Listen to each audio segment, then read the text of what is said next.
Hello दोस्तों, आज हमारे स्टोरी अड्डा में आप सबका बहुत बहुत धन्यवाद।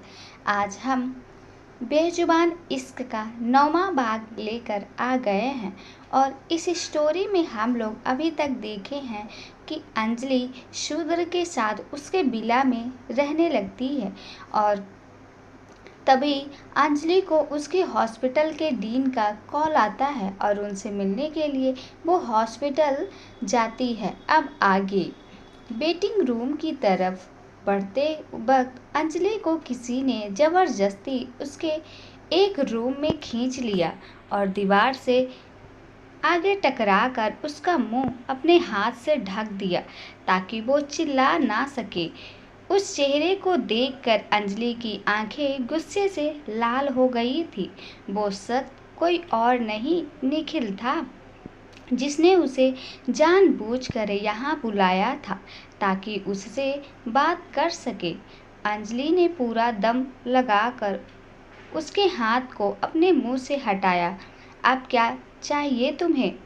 जाने दो मुझे, अंजलि ने दांत पीसते हुए कहा। शूद्र के साथ रंगरलिया मनाकर कैसे लग रहा है तुम्हें? निखिल ने गुस्से से लाल आंखों से अंजलि को घूरते हुए कहा। तुम्हें उससे क्या मतलब है? अब मैं तुम्हारी बीवी नहीं हूँ जिससे तुम्हें ये सब पूछ रहे हो। क्या मैं अब तुम्हारे या पायल के बीच में आ रही हूँ? नहीं ना, तो तुम अपनी लाइफ पर ध्यान दो और मुझे अपनी पर देने दो, समझे? अंजलि ने निखिल की आंखों में देखते हुए उसे जवाब दिया। तुम्हें क्या लगता है वो तुमसे प्यार करता है? अरे वो तो तुम्हारे साथ बस खेल रहा है। निखिल ने तिरछा मुस्कुराते हुए अंजलि को चिढ़ाने के साथ इरादे में कहा। तो भी तुम्हें इससे क्या मतलब? और वैसे भी ये खेल मैं अपनी मर्जी से उसके साथ खेलना चाहूँगी। छोड़ो, अब जाने दो मुझे। अंजलि ने निखिल के हाथों को छूटने की कोशिश करते हुए कहा। निखिल को समझ नहीं आ रहा था कि आखिर अंजलि ने इतना बदलाव आया कैसे। वो तो हमेशा से ही बेचारी और रोना धोना करने वाली लड़की थी और अब यूं अचानक से इतनी कॉन्फिडेंस और ऑर्गेंट कैसे हो गई है कि हर बात का पलट कर जवाब दे रही है। निखिल को अंजलि की आंखों में तड़प देखने की आदत थी, लेकिन आज वो उन आंखों में गुस्से की धधकती ज्वाला देख पा रहा था। How cheap of you Anjali, Nikhil ने अंजलि को देखते हुए कहा। अंजलि ने एकदम से उसे खुद से दूर धकेला और अगले ही पल उसके चेहरे पे जोरदार थप्पड़ जड़ दिया। अंजलि ने अपना सारा गुस्सा और नफरत उस एक थप्पड़ में डाल दिया था। वो शांत कमरा अंजलि के उस थप्पड़ की आवाज में गूंज रहा था। निखिल का चेहरा तो अंजलि के उस थप्पड़ में लाल पड़ गया था। निखिल ने अंजलि को पलटकर थप्पड़ मारने के लिए हाथ उठाया ही था कि अंजलि ने उसकी तरफ उंगली पॉइंट करते हुए उसे ही धक्का दे दी। खबरदार, अगर तुमने मुझे छुआ भी तो सच कह रही हूँ, मुझसे बुरा कोई नहीं होगा। मैं अब तुम्हारी बीवी नहीं रही कि जब चाहे हाथ उठा लो। मुझे भी हाथ उठाने में टाइम नहीं लगेगा। अंजलि ने निखिल को उंगली दिखाते हुए गुस्से भरी आवाज में कहा। तुम्हें क्या लगता है शूद्र तुम्हें कब तक बचाएगा? तुम्हें लगता है शूद्र तुम्हारी मदद करेगा? देखो अब मैं तुम्हारे परिवार के साथ क्या करता हूँ। वो सब लोग अब सड़क पर आएंगे तुम्हारी इस गलती की वजह से, निखिल ने गुस्से से कहा। तुम्हें जो करना है करो उनके साथ, मुझे कोई फर्क नहीं पड़ता। मेरा अब उनसे कोई रिश्ता नहीं है, अंजलि ने आंखें रोल करते हुए कहा और वहां से जाने लगी। निखिल उसकी बात से चौंक सा गया था। आज तक वो अंजलि को उसकी फैमिली के नाम पर ब्लैकमेल करता आया था क्योंकि वही उसकी कमजोरी थी, और अब अगर अंजलि को उनसे कोई फर्क नहीं पड़ता तो इसका सीधा मतलब यही था कि उसके हाथ से अंजलि की डोर छूट चुकी थी। अंजलि अब उसकी एक नहीं सुनने वाली थी। उसे डर था कि शायद आज अंजलि चली गई तो वो फिर उससे कभी इस तरह नहीं मिल पाएगा। इसलिए उसने अंजलि को जाने से रोकने के लिए उसकी कलाई मजबूती से पकड़ ली। उसकी पकड़ इतनी मजबूत थी कि काफ़ी कोशिशों के बाद भी अंजलि खुद को निखिल की पकड़ से छुड़ा पाए नहीं पा रही थी। तुम तो मुझसे प्यार करती थी ना अंजलि? कल के आए आदमी के लिए तुम अपना इतने सालों का प्यार भूल गई? क्या इतना चीप था तुम्हारा प्यार? निखिल ने सवालिया नज़रों से अंजलि को घूरते हुए कहा। उस वक्त मैं बच्ची थी, इसलिए शायद तुम जैसे घटिया आदमी से प्यार कर बैठी, और आज मैं खुद मानती हूँ कि तुमसे प्यार करना मेरी गलती थी, लेकिन अब मैं अपनी गलती को फिर से दोहराऊंगी नहीं। अंजलि ने निखिल को गुस्से से घूरते हुए जवाब दिया। अंजलि की इन बातों से निखिल का गुस्सा और ज़्यादा भड़क गया। उसने गुस्से से अंजलि की कलाई पर अपनी पकड़ कस ली। निखिल, ये हॉस्पिटल है और अगर मैं चिल्लाई तो लोग इकट्ठा हो जाएंगे, और अगर लोगों ने तुम्हें मुझ जैसी बदनाम लड़की के साथ देखा तो शायद तुम्हारी सारी इज्जत डूब जाएगी, है ना? अंजलि ने शूद्र को धमकाते हुए कहा। अंजलि की इस बात से तो निखिल दंग रह गया था। उसने अंजलि को वैसे ही घूरते हुए उसकी कलाई छोड़ दी, क्योंकि वो जानता था कि अंजलि इस वक्त कुछ भी कर सकती थी। उससे उलझना ठीक नहीं होगा, इसलिए उसने उसका हाथ छोड़ दिया। अंजलि फिर से दरवाजे की ओर बढ़ गई। जब वो तुम्हें छोड़ देगा तो मेरे पास भीख मांगने मत आना अंजलि, निखिल ने अंजलि को जाते देख कहा। अंजलि दरवाज़ा खोलने ही वाली थी कि रुक गई। उसने निखिल की ओर बेहद नफरत से देखा। तुमने ठीक से सुना नहीं क्या? तुम बस एक गलती से जो मैं दोहराना नहीं चाहती, और तुम जैसे सख्त से भीख मांगने से बढ़िया मैं मरना पसंद करूंगी, निखिल ओबराय। अंजलि ने आंखों में नफरत के लिए निखिल से कहा और बात खत्म होते ही कमरे से बाहर चली गई। अंजलि की वो बातें निखिल के चेहरे पे तमाचे की तरह लगी थी। निखिल तो मानो गुस्से से पागल हुआ जा रहा था। उसने गुस्से में दीवार पर जोर से मुक्का मार दिया, जिस वजह से उसके एक एनयूसी में से खून बहने लगा। वो इसके बाद वहाँ और नहीं रुका और पायल से मिलने उसके घर पहुँच गया। वो दोनों इस वक्त लिविंग रूम में बैठे बात कर रहे थे। पायल उसकी हालत देखकर परेशान हो गई थी। निखिल, किसने मारा तुम्हें? और तुम्हारे हाथ से तो खून बह रहा है। बताओ मुझे क्या हुआ? जिसने भी ये किया है मैं उसे छोड़ूंगी नहीं, पायल ने गुस्से भरी आवाज़ में कहा। कुछ नहीं हुआ है, मैं ठीक हूँ पायल, तुम चिंता मत करो, निखिल ने पायल से कहा और उसके पास बैठ गया। पायल भी बेवकूफ़ नहीं थी। उसने निखिल के चेहरे को देखते हुए पूछा, क्या तुम्हें उस अंजलि के अपनी ज़िंदगी से जाने का अफसोस हो रहा है? ऐसा कुछ नहीं है पायल, मैंने तो हमेशा से सिर्फ तुम्हें चाहा है। तुम उस बेशर्म लड़की को बीच में क्यों ला रही हो? निखिल ने पायल के गाल पर किस करते हुए कहा। वो किसी भी तरह से पायल को अपने हाथों से जाने नहीं देना चाहता था। पायल तक पहुंचने का मकसद अब उसका पूरा होने वाला था। पायल के करीब जाने के लिए उसने काफ़ी मेहनत की थी और अब तो वो अपने मकसद के बेहद करीब था। पायल उसे अपने परिवार से मिलाने के लिए ले जाने वाली थी, इसलिए वो इस वक्त कोई भी रिस्क नहीं लेना चाहता था। उसने पायल के गाल पर किस करके उसे डिस्ट्रैक्ट करने की कोशिश की थी और वो कामयाब भी रहा। अरे क्या कर रहे हो? लोग देख रहे हैं, छोड़ो मुझे, पायल ने शर्माते हुए आसपास काम करते नौकरों की तरफ इशारा करते हुए कहा। नो वे, आज तो मैं तुम्हें नहीं छोड़ने वाला, निखिल ने तिरछा मुस्कुराते हुए पायल को अपनी बाहों में खींचते हुए कहा, अरे मैं अभी तो हॉस्पिटल से डिस्चार्ज हुई हूँ। पायल ने निखिल को खुद से दूर धकेलने की कोशिश करते हुए कहा, डोंट वरी, मैं ज़्यादा कुछ नहीं करूँगा। निखिल ने पायल को अपनी बाहों में उठाते हुए कहा। निखिल पायल को किस करते हुए रूम में ले गया और रूम लॉक कर दिया। कुछ ही देर बाद उनके कपड़े जमीन पर बिखर पड़े थे और वो दोनों एक दूसरों की बाहों में बेड पर थे।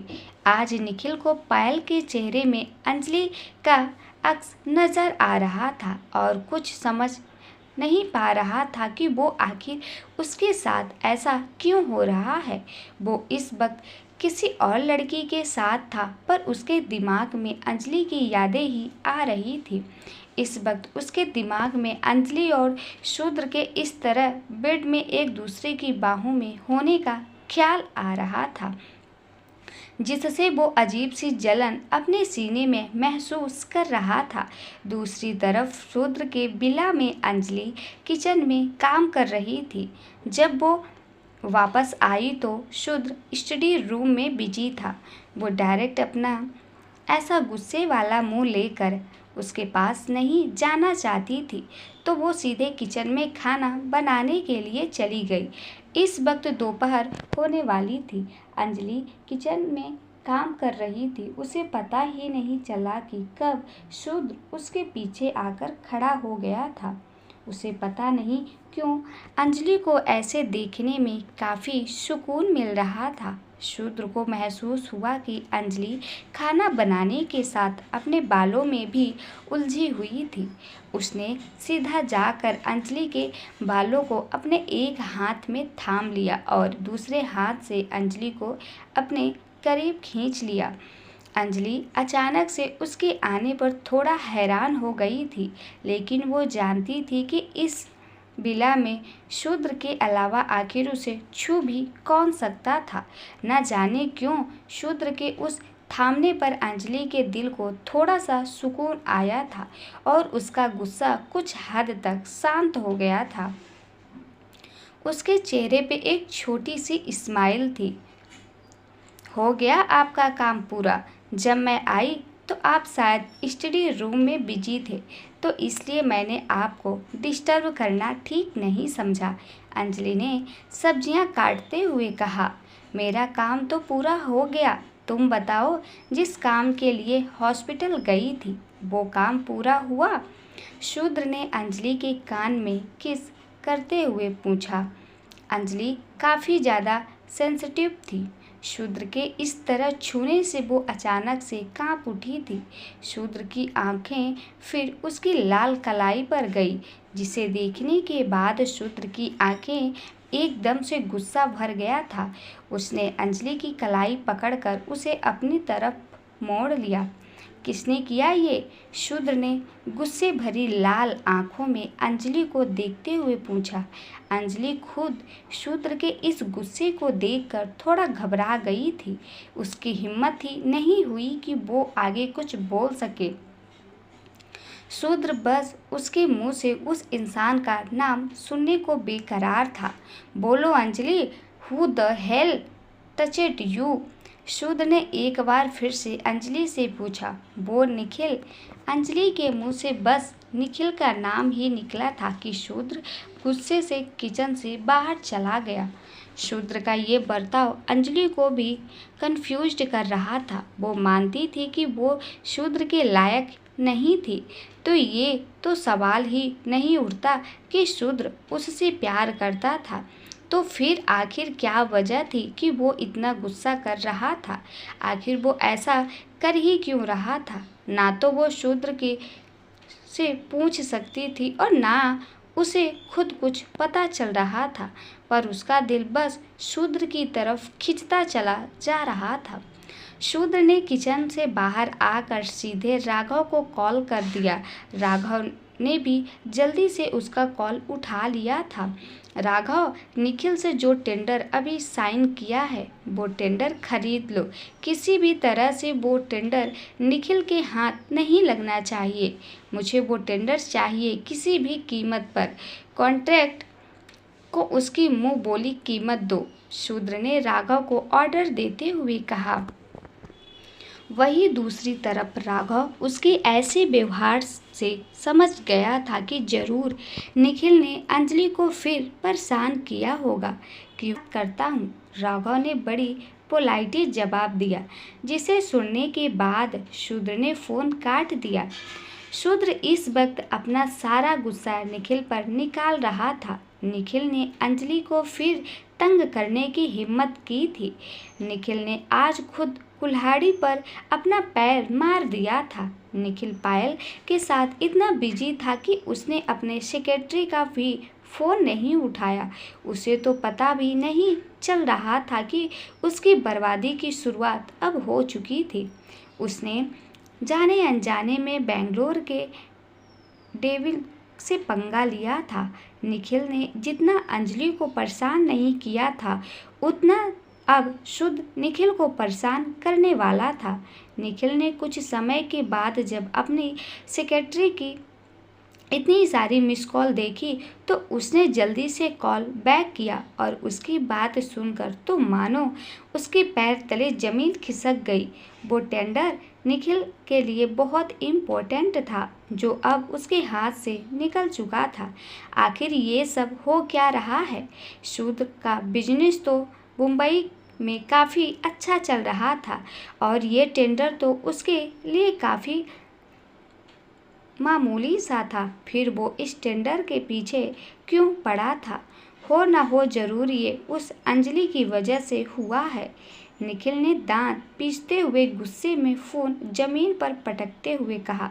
क्या हुआ निखिल, तुम इतने गुस्से में क्यों हो और ये फ़ोन क्यों फेंक दिया तुमने? पायल ने निखिल के पास आते हुए कहा, जो अभी वॉशरूम से निकली थी। मुझे लगता है पायल, मैं तुम्हारे भाई को कुछ ज़्यादा ही नापसंद हूँ। निखिल ने पायल की ओर देखते हुए कहा। ऐसा नहीं है निखिल, वो सबके साथ ही ऐसा बिहेव करते हैं। वो थोड़े से इंट्रोवर्टेड टाइप हैं ना, पायल ने निखिल को समझाते हुए कहा। नहीं पायल, तुम तो जानती हो, मैंने तुम्हें कॉलमिन्स के टेंडर के बारे में बताया था। वो टेंडर मेरे लिए बहुत ज़्यादा कीमत था। वही वो टेंडर तुम्हारे भाई के लिए बिल्कुल मामूली सा था। उनका ऐसे मामूली टेंडर की तरफ देखना ही बहुत अजीब है। तो फिर उन्होंने क्यों वो टेंडर मुझसे छीन लिया और खुद ले लिया? निखिल ने पायल की ओर परेशान चेहरे से देखते हुए कहा। तुम फिक्र मत करो, मैं खुद भाई इस बारे में बात करूंगी।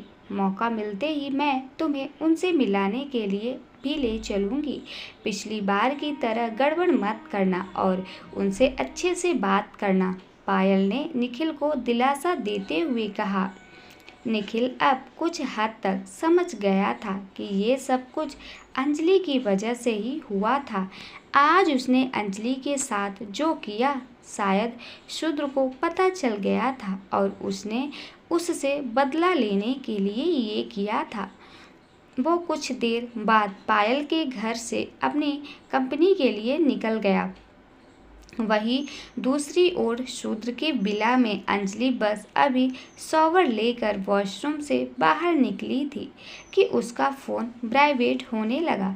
उसने अपने फ़ोन के स्क्रीन की तरफ देखा तो वो एक अनजान नंबर था। उसने पहले तो उस नंबर को इग्नोर कर दिया। उसे लगा शायद कोई फेक कॉल होगी, लेकिन बार बार एक ही नंबर से कॉल आने पर उसने फ़ोन उठा ही लिया। लेकिन सामने वाले की आवाज़ सुनकर उसकी आंखें फिर से गुस्से से लाल हो गई। तुम्हारी हिम्मत कैसे हुई मुझे कॉल करने की? अंजलि ने गुस्से से दांत पीसते हुए कहा।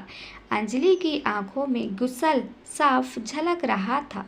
वो फ़ोन किसी और का नहीं बल्कि निखिल का ही था। लगता है काफ़ी अच्छी तरह से खातिरदारी कर रही हो तुम उसकी।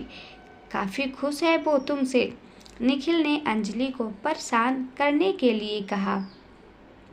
क्या बकवास कर रहे हो तुम? तुम्हारा दिमाग तो ठीक है और तुम्हारी हिम्मत कैसे हुई मुझे फ़ोन करने की। अंजलि ने गुस्से से कहा। इस वक्त शाम हो चुकी थी और निखिल का गुस्सा अभी भी बरकरार था। कंपनी में जाने के बाद उसे पता चला था कि सिर्फ एक ही वही टेंडर नहीं बल्कि काफ़ी सारे कॉन्ट्रैक्टर ने अपने टेंडर उसकी कंपनी से वापस ले लिए थे। एक दिन में ही निखिल की कंपनी को काफ़ी ज़्यादा लॉस हो चुका था। मेरी बात याद रखना अंजलि, जिस दिन उसका दिल तुमसे भर जाएगा वो धक्के मार कर तुम्हें घर से बाहर निकाल देगा, निखिल ने गुस्से से कहा। उसका इरादा बस अंजलि को दुखी करने का था। जिस तरह से वो जल रहा था वो उसी तरह अंजलि को भी दुख पहुंचाना चाहता था। इसलिए अंजलि को तो समझ ही नहीं आ रहा था कि आखिर वो आदमी उससे क्या चाहता था। अंजलि उसकी ज़िंदगी से निकल चुकी थी लेकिन फिर भी वो उसका पीछा छोड़ने को तैयार ही नहीं था। आखिर क्यों? किसका फ़ोन है? शूद्र ने अंजलि को पीछे से हग करके पूछा। था किसी बेवकूफ़ का, जो कुछ लोगों को बस फालतू में ही लोगों को कॉल करके परेशान करना पसंद होता है, अंजलि ने फ़ोन काटने से पहले कहा। इस वजह से निखिल ने भी उसकी ये बात सुन ली थी। उसे अंजलि की बात से ज़्यादा गुस्सा तो फ़ोन पर शूद्र की आवाज़ सुनकर आ रहा था। इसका मतलब अंजलि इस वक्त भी शूद्र के साथ थी। निखिल ने गुस्से से फ़ोन ज़मीन पर फेंक दिया। चलो अब थोड़ा आराम कर लो, शूद्र ने अंजलि की गर्दन पर किस करते हुए कहा। अंजलि जानती थी कि शूद्र बस उसे छेड़ रहा था। दोनों बेड पर लेट गए और एक दूसरे को में खो गए। अपने रोमांटिक सेशन के बाद दोनों एक दूसरे को हग करके लेटे हुए थे। लेकिन अंजलि शूद्र की बाहों में भी करवटें बदलती जा रही थी, जिससे शूद्र काफ़ी इरिटेट हो रहा था। आराम से लेटो, इतना हिल डुल क्यों रही हो? शूद्र ने अंजलि की कमर पर अपनी पकड़ कसते हुए कहा, ताकि वो हिल ना सके। हॉट आई एम फीलिंग्स, मेरा मतलब है मुझे गर्मी लग रही है, अंजलि ने धीमी आवाज़ में कहा। हॉट तो मैं हूँ और शूद्र की बाहों में तुम्हें गर्मी ही महसूस होगी। शूद्र ने अंजलि के गाल इस वक्त काफ़ी ज़्यादा गर्म हो गए थे, मानो उसमें से अभी धुआं निकलने लगेगा। यू आर क्यूट डार्लिंग, शूद्र ने अंजलि के गाल पर किस करते हुए कहा। डार्लिंग, अंजलि ने आंखें बड़ी करते हुए मन ही मन कहा। उस वर्ड ने अंजलि के दिल में जगह कर ली थी। आज तक निखिल ने कभी उसे ये कहकर नहीं पुकारा था। शूद्र के मुंह से तो ये वर्ड उसे और भी अच्छा लग रहा था। अंजलि की धड़कन एकदम से काफ़ी तेज हो गई थी। वो खुद भी अपनी धड़कन साफ साफ सुन पा रही थी, मानो कोई ड्रम बज रहा हो। शूद्र के साथ अंजलि को काफ़ी अच्छा महसूस कराया था। पिछले कुछ दिनों से वो काफ़ी खुश नज़र आ रही थी। उसे निखिल की कहीं बातें से भी कोई फ़र्क नहीं पड़ता था कि शूद्र मन भर जाने पर उसे अपने घर और ज़िंदगी दोनों से बाहर निकाल देगा। उसे कोई बात इफ़ेक्ट कर रही थी तो वो ये थी कि इस वक्त वो खुशी थी और फ्यूचर की टेंशन में वो अपनी आज बर्बाद नहीं करना चाहती थी। शूद्र के साथ बिताए इन दिन उसकी ज़िंदगी के सबसे खूबसूरत दिन थे। वो बस इतना जानती थी कि अपनी ज़िंदगी के सबसे मुश्किल वक्त में उसे हमेशा बस शूद्र का साथ ही मिला था और अब वो इस खुशी के वक्त को हमेशा अपने दिल में संजो कर रखना चाहती थी। अगर इन फ्यूचर उसे शूद्र के दूर भी जाना पड़ा तो उसके पास शूद्र के साथ बिताई ये यादें हमेशा रहेगी। अंजलि इस वक्त किचन में शूद्र के बारे में सोचते हुए उसके लिए सूप बना रही थी। तभी उसे दरवाजे पे घंटी सुनाई दी। उसे लगा कि राघव आया होगा, इसलिए वो खुद ही दरवाज़ा खोलने चली गई। शूद्र के विला में अक्सर शूद्र या राघव ही आते जाते थे और अब तीसरा कोई इंसान था, जो वो खुद अंजलि थी। राघव को दरवाजे का लॉक हो तो पता था, लेकिन वो हमेशा ही बेल बजाकर अंदर आता था ताकि किसी तरह के एम्बैरसिंग मोमेंट का शिकार ना हो पाए। क्योंकि अब उसके सर अकेले नहीं रहते थे, अंजलि भी उनके साथ रहती थी, तो वो पहले की तरह सीधा अंदर नहीं आता था। जैसे ही अंजलि ने दरवाज़ा खोला, सामने खड़े सख्त को देखा तो उसके चेहरे से वो खुशी गायब हो गई। सामने पायल अपने 32 के 32 दांत दिखाते हुए मुस्कुरा रही थी, लेकिन अंजलि को देखते ही उसकी मुस्कुराहट ही गायब हो गई और उसका चेहरा गुस्से से लाल हो गया। तुम मेरे भाई के घर पर क्या कर रही हो? पायल ने अंजलि को गुस्से से घूरते हुए कहा। निखिल भी पायल के बगल में आंखों में यही सवाल लिए खड़ा था। निखिल इससे पहले उन तीनों में से कोई भी कुछ बोल पाता, पीछे से शूद्र की आवाज़ आई। कौन आया है डार्लिंग? शूद्र ने अंजलि से पूछते हुए कहा, जो कुछ ही देर पहले डोरबेल की आवाज़ सुनकर स्टडी रूम से निकलकर बाहर आया था। डार्लिंग, दरवाजे पे खड़े पायल और निखिल ने हैरानी भरी आवाज़ में कहा। पायल को तो चेहरा ही पीला पड़ गया था। वहीं निखिल का दिमाग इस ख्याल से परेशान था कि क्या उन दोनों के बीच इतनी जल्दी इतनी नज़दीकियां बढ़ गई कि जो एक दूसरे को निकनेम से पुकार रहे हैं। पुकारते वक्त शूद्र की आवाज़ में काफ़ी ज़्यादा अफेक्शन नज़र आ रहा था, जिसे देख निखिल का दिल जल उठा था। अंजलि ने सोचा भी नहीं था कि उसकी उन दोनों से इस तरह मुलाकात हो जाएगी। उन दोनों के चेहरे देखते ही उसके पुराने जख्म मानो हरे हो गए थे। शूद्र को देखते ही पायल सीधा घर के अंदर चली गई। भाई, ये बेशरम लड़की इस घर में आपके साथ क्या कर रही है? पायल ने अंजलि की तरफ उंगली करते हुए शूद्र से गुस्से भरी आवाज़ में पूछा। बेशर्म लड़की, यही संस्कार दिए हैं तुम्हें तुम्हारे माँ बाप ने? किसी के बारे में कुछ भी उल्टा सीधा बोलोगी। ये मत भूलो कि तुम इस वक्त कहाँ खड़ी हो। शूद्र ने बहुत शांति से कोल्ड टोन में पायल से कहा।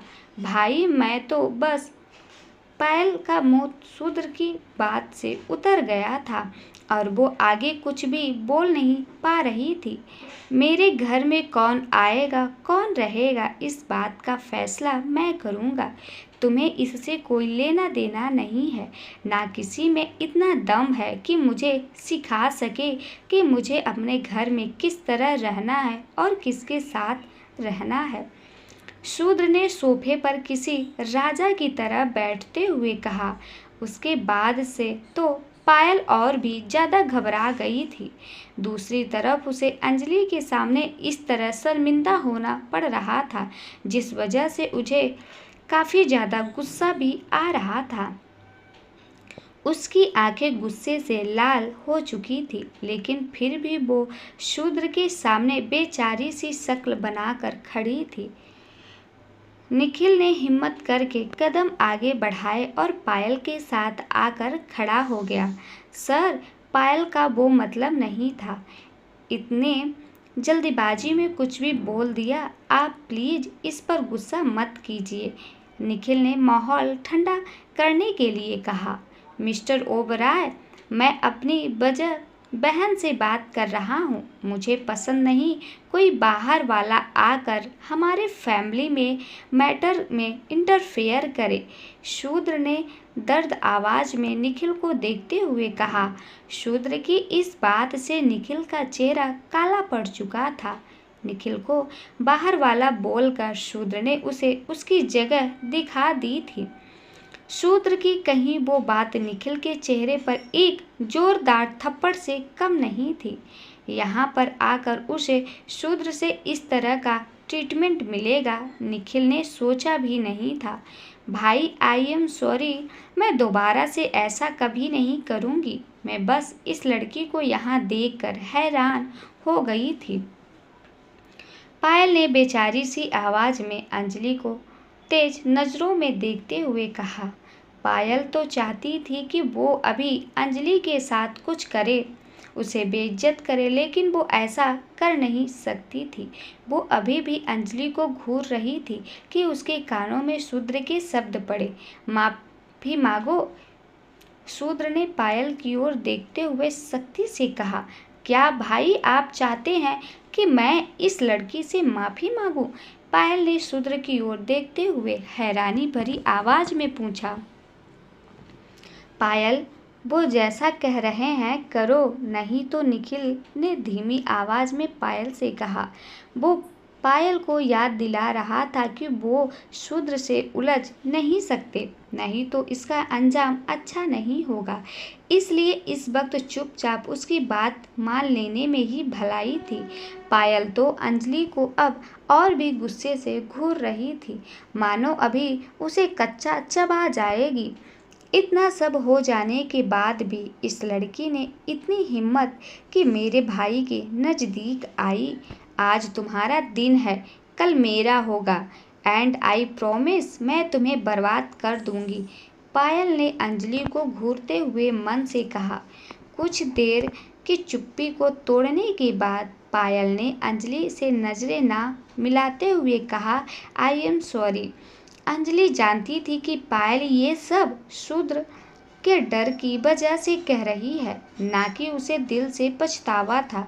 उसे पायल का ये सब ड्रामा और नहीं देखना था। इट्स ओके, मैं चलती हूँ, मुझे किचन में थोड़ा काम है, आप लोग बात कीजिए, अंजलि ने कहा और मुड़कर किचन की तरफ चली गई। अंजलि ने किचन में काम करना शुरू कर दिया था। वही निखिल तिरछी नज़रों से अंजलि को किचन में काम करते देख रहा था। उसे इस वक्त वो समय याद आ रहा था जब वो ऑफिस में ओवर टाइम काम किया करता था। इंद्रजीत की मदद के बाद भी कंपनी को स्टेबल करने के लिए उसे काफ़ी ज़्यादा मेहनत करनी पड़ी थी। उस वक्त अंजलि उसके लिए टिफ़िन लेकर आया करती थी। कहीं रातों तक अंजलि उसके साथ जगी थी। वो काम करता था और अंजलि उसके साइड में बैठकर उसे निहारती रहती थी। जब कभी वो काम करते हुए सो जाया करता था तो अंजलि उसे कंबल से ढक देती थी। वो हमेशा उसे अपना ख्याल रखने के लिए कहती थी और फिर हर प्रोजेक्ट के पूरा होने के बाद वो उसे कांग्रेचुलेसन का मैसेज ज़रूर करती थी। उसे हमेशा यही लगता था कि अंजलि खन्ना परिवार की भेजी हुई एक बस जासूस थी जो उनकी कंपनी पर नज़र रखती थी। लेकिन आज के समय में उसे अंजलि की बहुत कमी महसूस हो रही थी। वो सब उस समय निखिल को बहुत इरिटेट करता था, पर आज वो वही सब याद कर रहा था, क्योंकि अंजलि के जाने के बाद उसे कभी भी किसी ने वैसे ट्रीट किया ही नहीं। पहले अंजलि जो भी उसके लिए करती थी उसकी नज़र में वो बस दिखावा होता था। अंजलि को किसी और के लिए इतनी लगन से खाना बनाते देख उसे काफ़ी ज़्यादा गुस्सा आ रहा था। उसे ऐसा लग रहा था मानो उसकी कोई कीमत चीज़ उससे छीन ली गई हो। आखिर मुझे इतना क्यों फ़र्क पड़ रहा है? ये कैसी अजीब सी फीलिंग है जो मेरे सीने को अंदर से खाए जा रही है। जब भी अंजलि किसी और के साथ होने का ख्याल मेरे मन में आ रहा है, मुझे गुस्सा क्यों आ रहा है? I am jealous but why? Nikhil ने परेशान चेहरे से अपने मन में सोचा। क्या बात है, आज यहाँ कैसे आना हुआ? शूद्र ने पायल की तरफ देखते हुए पूछा। शूद्र की आवाज़ सुनकर निखिल भी अपने ख्यालों से बाहर आ गया और शूद्र की तरफ देखने लगा। पिछली बार की तरह फिर से अपने ख्यालों में खोए रहकर वो पायल के गुस्से का शिकार नहीं बनना चाहता था। भाई, वो बात ये है कि जो कोल माइंस का टेंडर अभी आपने लिया है वो पहले निखिल ने साइन किया था। वो टेंडर निखिल की कंपनी के लिए काफ़ी ज़्यादा ज़रूरी है।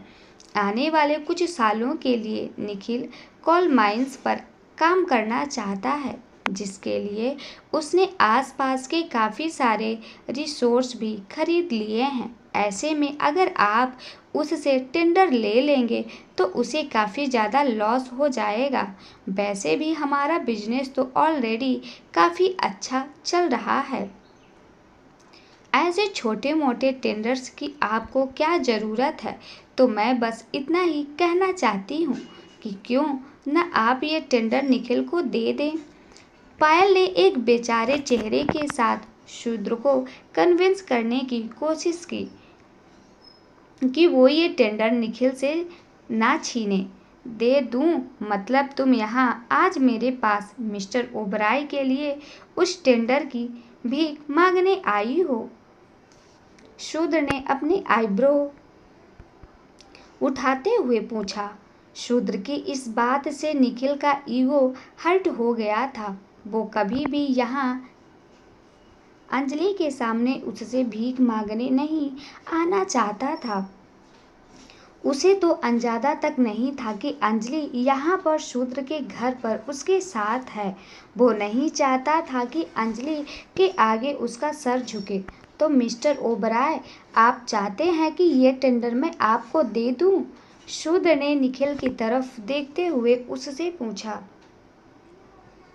नहीं, मुझे उस टेंडर की कोई ज़रूरत नहीं है। निखिल ने बड़ी मुश्किल से अपने गुस्से पर कंट्रोल रखते हुए शूद्र को एक स्माइल के साथ कहा। देखो पायल, उन्हें उसकी ज़रूरत नहीं है। तुम ऐसे ही परेशान हो रही हो। बिजनेस के मामले में मिस्टर ओबराय काफ़ी ज़्यादा काबिल है और वैसे भी उन्हें बोलना आता है।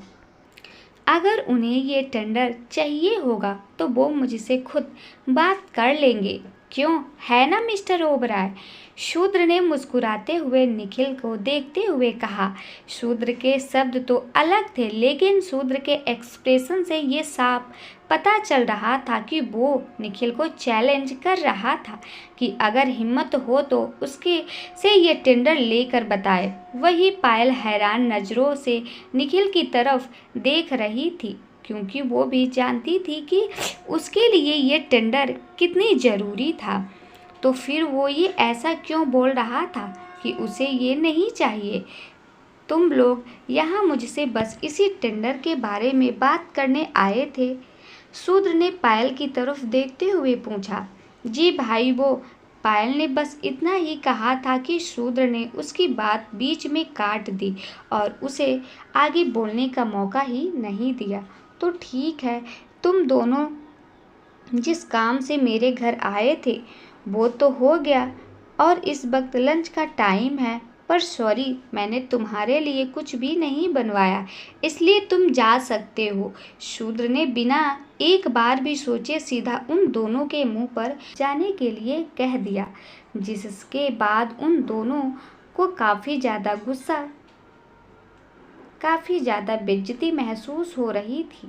निखिल अब एक भी पल यहाँ नहीं रुकना चाहता था। आज तक उसके साथ ऐसा किसी ने नहीं किया था, इसलिए वो शूद्र को देखते हुए हल्का सा मुस्कुराया और बिना पायल का वेट किए वहाँ से बाहर आ गया। लेकिन पायल अभी भी वहीं रुकी थी। निखिल बेहद गुस्से के साथ शूद्र के बिला से बाहर आ गया। आखिर वो लड़की शूद्र के इतने करीब गई तो गई कैसे? हो ना हो वो आदमी जानबूझकर मुझे अंजलि के सामने नीचा दिखाने की कोशिश कर रहा था। आज तक किसी ने मेरे साथ इतना बुरा बर्ताव नहीं किया जिस तरह ये आदमी कर रहा था। अंजलि के सामने तो मैं इसके सामने घुटनों कभी नहीं टेकूंगा। और रही बात उस टेंडर की, तो वो टेंडर लेने का मैं अब कोई दूसरा तरीका निकालूंगा। निखिल ने मन ही मन फैसला किया। पायल निखिल के जाने के बाद भी वही रुकी रही। उसने जाने से पहले शूद्र के कुछ बातें कही, लेकिन उसका तो सिर्फ अंजलि की ही तरफ था, इसलिए पायल भी तुरंत ही वहाँ से निकल गई। इधर अंजलि पिछली बातों में खोई हुई थी। शूद्र ने आकर जब अचानक से उसे पीछे से हक किया, तब जाकर वो अपने ख्यालों से बाहर आ गई थी। वो लोग चले गए। अंजलि ने शूद्र के हाथों पर अपना हाथ रखते हुए पूछा। हाँ, पर तुम इतना सारा खाना क्यों बना रही हो? कहीं तुमने निखिल के लिए तो भी खाना नहीं बनाया? शूद्र ने अंजलि के से मुंह बनाते हुए पूछा। अंजलि शूद्र के बोलने के तरीके से ही समझ गई थी कि वो उसे अच्छा नहीं लगा था कि अंजलि ने निखिल के लिए भी खाना बनाया था। आदमी तो वैसे भी हमेशा पोसेसिव होते हैं, खासकर उस लड़की के लिए जिससे वो प्यार करते हैं। अगर उन्हें पता भी हो कि लड़की उनसे प्यार करती है, फिर भी थोड़ा सा इनसिक्योर फील करते हैं। खासकर जिस तरह शुद्ध रिएक्ट कर रहा था, उसके चेहरे पर तो साफ साफ लिखा हुआ था कि निखिल मैं अंजलि से प्यार करता हूँ, तुम उससे दूर रहना वरना तुम्हारी जान ले लूँगा। ये अलग बात थी कि शुद्ध अभी इस बात को पूरी तरह से एक्सेप्ट नहीं कर पाया था। मुझे लगा आपकी बहन आई है तो शायद आप सब साथ में खाना खाओ, इसलिए मैं उन दोनों के लिए भी खाना बना दिया था। अंजलि ने धीमी आवाज़ में जवाब देते हुए कहा। लगता है उसकी फिक्र करने की आदत पड़ गई है तुम्हें, इसलिए तो मेरी बहन के साथ तुम उसके लिए भी खाना बना रही थी। शूद्र ने अंजलि को छेड़ते हुए कहा। ऐसा नहीं है मिस्टर सूर्यवंशी, वो इंसान मेरे लिए मर चुका है, मुझे उसका कोई फिक्र नहीं है। बहुत फिक्र करके देख ली पिछले 5 सालों में, लेकिन उसने क्या सिला दिया मेरे उस फिक्र का? उस इंसान की फिक्र से तो मैं कुत्ते भी फिक्र करना पसंद करूं, कम से कम वो वफादार तो दिखाएंगे। अंजलि ने निखिल के बारे में सोचते हुए कहा। जिस वक्त वह निखिल के बारे में बात कर रही थी, उसके चेहरे पे उसके लिए नफरत और घृणा साफ दिखाई दे रही थी। अंजलि के मुंह से निखिल के लिए ऐसे शब्द सुनकर शूद्र के दिल को काफ़ी सुकून महसूस हो रहा था। वही पायल और निखिल विला के बाहर पायल की कार के सामने खड़े थे। पायल उस पर अपना गुस्सा निकाल रही थी। जब तुमसे मेरे भाई ने उस टेंडर के बारे में पूछा तो तुमने मना क्यों कर दिया? मेरे आगे तो तुम बोल रहे थे कि तुम्हें उस टेंडर की बहुत ज़रूरत है। मेरे भाई के सामने अचानक से इतने बुद्धिजील क्यों बन गए थे तुम? पायल ने निखिल की तरफ गुस्से से देखते हुए पूछा। पायल ने अपनी बात पूरी करते ही अपना पर्स निखिल के मुंह पर मार दिया और फिर गुस्से से दूसरी तरफ मुंह करके खड़ी हो गई। उसने निखिल को बोलने तक का मौका नहीं दिया। आज तक चाहे निखिल ने कुछ भी बर्दाश्त किया हो, लेकिन किसी ने भी उसके मुंह पर चीज़ें नहीं फेंकी थी। वो बड़ी मुश्किल से अपना गुस्सा कंट्रोल कर रहा था। आज इन दोनों भाई बहन ने उसे बहुत बेइज्जत कर दिया था। उन लोगों के बिहेवियर से तो ऐसा लग रहा था मानो वो उसे अपने नौकर के बराबर भी नहीं समझते थे।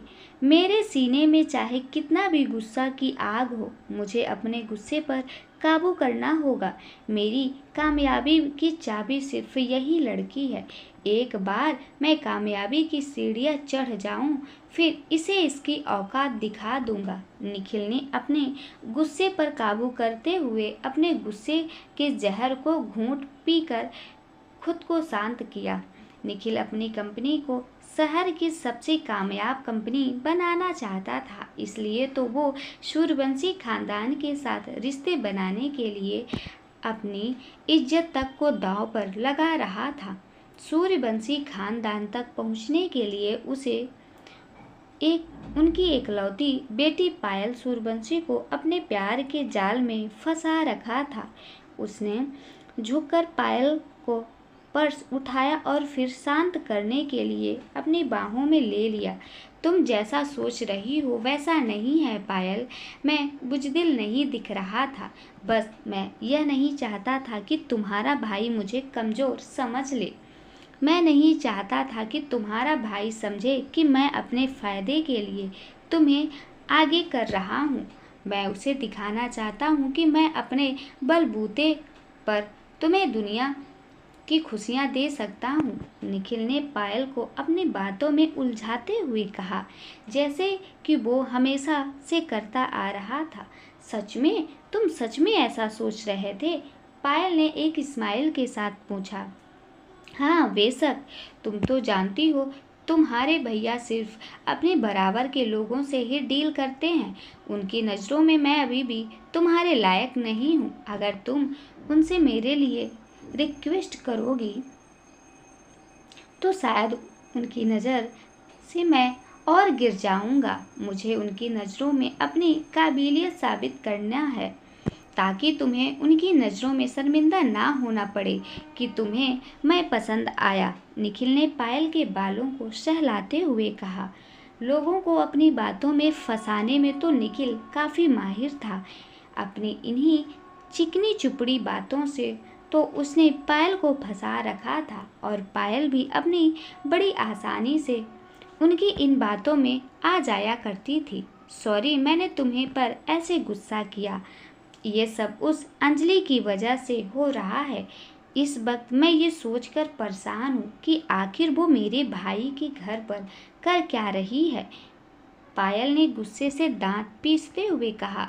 अब ये तो सिर्फ तुम्हारा भाई ही जानता है, और तुम तो जानती हो कि हम उसकी लाइफ में पर कंट्रोल नहीं कर सकते। उसके दिल में जो आएगा वो वही करेगा। निखिल ने अपना गुस्सा छिपाते हुए पायल से कहा। अंजलि के शूद्र के घर होने से इस वक्त अगर किसी को सबसे ज़्यादा फर्क पड़ रहा था तो वो निखिल था। वो तो पायल के सामने ज़्यादा रिएक्ट भी नहीं कर सकता था, नहीं तो बात बिगड़ सकती थी। इसलिए वो खुद को शांत बनाए रखने की कोशिश कर रहा था। हम तो उनकी लाइफ कंट्रोल नहीं कर सकते, पर कोई है जो कर सकता है, पायल ने कुछ सोचते हुए कहा। निखिल उसकी बात का मतलब तो जान नहीं पाया था, पर वो ये जरूर जानता था कि पायल आगे कुछ करने वाली थी। लगभग शाम होने को आई थी। पायल के जाने के बाद शुद्र और अंजलि ने साथ में लंच किया। इसके बाद वो वापस अपने स्टडी रूम में चला गया और अंजलि बेडरूम में कुछ देर आराम करने के लिए चली गई। अंजलि कमरे के बेड पर लेटकर काफ़ी देर तक निखिल और पायल के बारे में सोचती रही, और इस दौरान कुछ देर बाद उसे नींद भी आ गई थी। जैसे ही उसे बेड के ऊपर किसी के बैठने का एहसास हुआ, उसकी अपनी करवट बदल, जिसके बाद वो सीधा शूद्र के बाहों में आ गई थी। उसकी आंखें अभी भी बंद ही थी। शूद्र उसकी उन आंखों को गौर से देख रहा था। उसके पूरे चेहरे पर उसकी आंखें सबसे खूबसूरत थी। शूद्र ने हल्का सा झुककर अंजलि को सॉफ्टली किस करना शुरू कर दिया। वो असल में अंजलि को नींद तोड़ना नहीं चाहता था, जिसमें वो कामयाब भी हो गया। अंजलि ने भी उसकी किस पर रिस्पॉन्स करना शुरू कर दिया। एक डीप और इसेंट किस के बाद शूद्र अंजलि से अलग हो गया। अंजलि ने अब अपनी आंखें खोली तो वो अभी भी उसके करीब था। डार्लिंग, शूद्र ने अंजलि की आंखों में देखते हुए प्यार से उसे पुकारा। अंजलि ने भी शूद्र की आंखों में देखते हुए जवाब दिया। आइंदा से पायल आए तो दरवाज़ा खोलने की ज़रूरत नहीं है, खासकर तब जब मैं घर ना रहूं। शूद्र ने अंजलि के बालों को खेलते हुए कहा। ऐसा क्यों? अंजलि ने सवालिया नज़रों से शूद्र से पूछा। तो तुम्हें फिर से नुकसान पहुंचाने की कोशिश कर सकती है। मैं उसे जानता हूँ, वो तुम्हें यहाँ देखकर चुप नहीं बैठेगी। शूद्र ने अंजलि को समझाते हुए कहा। ओह ठीक है, मैं नहीं खोलूँगी। अंजलि ने हाँ में सर हिलाते हुए कहा। अंजलि को पायल से कोई फर्क नहीं पड़ता था। वो उससे उलझने को भी तैयार थी, लेकिन फिलहाल उसका दिल ये सोचकर अच्छा महसूस कर रहा था कि कोई उसकी परवाह कर रहा था। खासकर शूद्र जब भी उसकी परवाह करता था तब सबसे ज़्यादा खुशी होती थी। पहली बार उसे किसी की परवाह में सच्चाई नज़र आ रही थी कि कोई बिना किसी स्वार्थ के उसकी फिक्र कर रहा था। वैसे एक बात बताओ, आज तुमने पायल को कोई जवाब क्यों नहीं दिया जब वो तुम्हारे लिए उल्टा सीधा बोल रही थी? शूद्र ने एक आईब्रो उठाते हुए अंजलि से पूछा। आपने तो अच्छा खासा जवाब दे ही दिया था मेरी तरफ से, फिर मुझे क्या जरूरत थी उसे कुछ बोलने की? लेकिन आपको मेरी वजह से उसे कुछ बोलना नहीं चाहिए था। वह आपकी बहन है, उसे ये सब अच्छा नहीं लगा होगा। अंजलि ने शूद्र की ओर देखते हुए कहा। पायल बेहद घमंडी लड़की थी। अंजलि सोच भी नहीं सकती थी कि वह किसी के सामने इतनी नरमी से बात कर सकती थी। मैंने तुम्हारे लिए कुछ नहीं कहा था, वो मेरी बहन है, उसे तो मैं जनरली कह रहा था कि उसे लोगों के बारे में ऐसा नहीं बोलना चाहिए। शूद्र ने बात पलटते हुए कहा। ये तो अंजलि भी जानती थी और कुछ शूद्र भी कि उसका गुस्सा पायल पर अंजलि की वजह से ही निकला था, लेकिन वह अंजलि के सामने ये सब एक्सेप्ट करने को तैयार नहीं था। काश आप भी सीधे सीधे मान लेते कि आप मेरी मदद करते हो, हर बार बात घुमा देते हो ये बोलकर कि वो सब आपने इस वजह से किया, उस वजह से किया। यह नहीं कि एक बार कह दे कि हाँ मैंने तुम्हारी मदद की है। अपने मन में अंजलि ने बच्चों जैसा मुंह बनाते हुए कहा। अंजलि का मुंह देखकर शूद्र को हंसी आ गई थी। बीते कुछ दिनों में वो दोनों एक दूसरे से काफी करीब आ गए थे। अब वो एक दूसरे के सामने दिखावा करने की कोशिश नहीं करते थे। वो जैसे थे वैसे ही एक दूसरे को देखते थे। अंजलि अब बिना घबराए शूद्र से वो सारी बातें कह देती थी जो उसके दिल करता था। उसका दिल इस वक्त काफी अच्छा महसूस कर रहा था कि शूद्र ने निखिल और पायल को अच्छा सबक सिखाया था। अंजलि आगे बढ़कर शूद्र के सीने से लग गई और उसकी बाहों में सुकून ढूंढने लगी। अंजलि तो आंखें बंद करके सोने लगी, लेकिन शूद्र के इशारे शायद कुछ और ही अलग लग रहे थे। उसकी आंखों में फिर से अंजलि को कुछ अजीब सी चीजें दिखने लगी। उसने अचानक से करवट बदली और अंजलि के ऊपर आ गया। अंजलि की आंखें एकदम से बड़ी हो गई थी। उसे भी शूद्र की आंखों में उसके इरादे साफ दिख रहे थे, जिससे उसके दिल की धड़कनें काफी तेज हो गई थी। कुछ देर में उनके कपड़े जमीन पर थे और पूरा कमरा उनकी भारी सांसों की आवाज में गूंज रहा था। कुछ समय बाद दोनों कंबल के नीचे एक दूसरे को हक करके लेटे हुए थे। आपकी कमर ठीक है ना? दर्द तो नहीं हो रहा? डॉक्टर की बात ही नहीं मानी आपने? अंजलि ने गर्दन ऊपर करके शूद्र की ओर देखते हुए उससे पूछा। शूद्र जानता था कि अंजलि उसे छेड़ने के लिए ये सब बोल रही थी। डॉक्टर तो तुम भी हो, चेक करके देख लो, शूद्र ने मुस्कुराते हुए कहा। अंजलि शूद्र के साथ रहते हुए अपनी जिंदगी के सबसे अच्छे पल बिता रही थी। वो काफी अच्छा महसूस कर रही थी, लेकिन उसका दिल जानता था कि एक न एक दिन उसे शूद्र से दूर जाना ही पड़ेगा। वो हमेशा के लिए ऐसे एक साथ नहीं रह सकते। इस वक्त को लिविंग रूम में बैठकर अपने टेबलेट पर फिर से अच्छी यूनिवर्सिटी सर्च कर रही थी। इसी बीच वो शूद्र के साथ बिताए इन दिनों के बारे में सोच रही थी। पिछले कुछ दिन उसकी जिंदगी में सबसे खुशी भरे दिन थे। उन सब के बारे में सोचकर उसका दिल खुशी से भर उठा था। शूद्र के बारे में सोचते ही उसके चेहरे पर एक स्माइल आ गई, लेकिन अगले ही पल वो स्माइल ये सोचकर गायब हो गई कि एक दिन वो बिछड़ जाएंगे। यह सब कितना खूबसूरत है, बिल्कुल एक सुहाने सपने की तरह, और जल्दी एक दिन यह सपना टूट जाएगा। काश हम हमेशा ऐसे रह सकते। मैं भी कितनी बेवकूफ़ हूँ, मैं क्या सोच रही हूँ, यह जानते हुए भी कि वह शुद्ध सूर्यवंशी है और मैं एक मामूली सी लड़की जिसके ना आगे कोई और ना पीछे।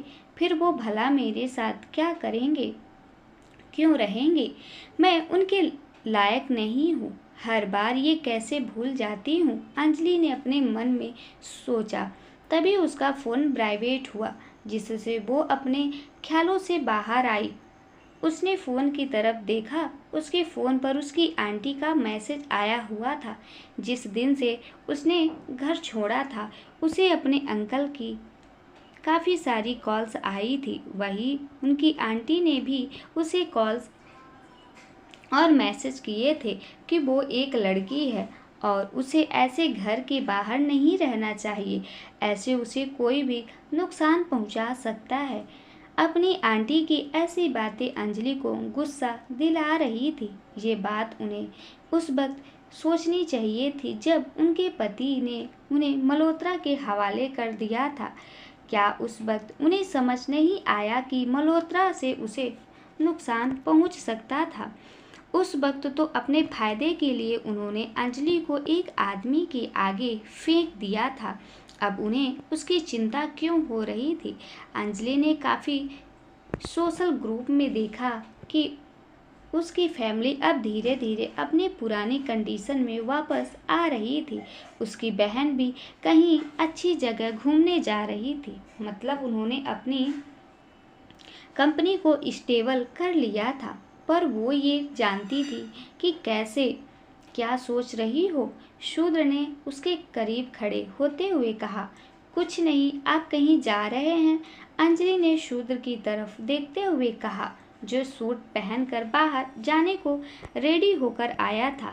हाँ, एक बहुत ज़रूरी मीटिंग है, इसलिए मैं बाहर जा रहा हूँ। शाम को आकर तुमसे अपनी कमर का चेकअप करवाऊंगा। शूद्र ने अंजलि को देखते हुए हल्की टोन में कहा। अंजलि को समझ आ रहा था कि वो क्या बोल रहा था। अंजलि का चेहरा अचानक से लाल हो गया। शूद्र ने झुककर अंजलि को गुड बॉय किस की और बाहर चला गया। शूद्र के जाने के बाद अंजलि को फूड कैरिंग हो रही थी, तो वह अपने लिए किचन में सूप बना रही थी। किचन में काम करते वक्त उसे डोर बेल सुनाई दी। इस वक्त कौन आया होगा? मिस्टर सूर्यवंशी तो राघव के साथ कुछ देर पहले ही गए हैं। क्या पायल? अंजलि ने मन में घबरा कर इतना सोचा। तो दोस्तों, अगर ये वीडियो आपको अच्छी लगी हो तो वीडियो को लाइक और कमेंट ज़रूर करें, और चैनल में पहली बार आए हो तो चैनल को सब्सक्राइब करके रखें। थैंक यू दोस्तों।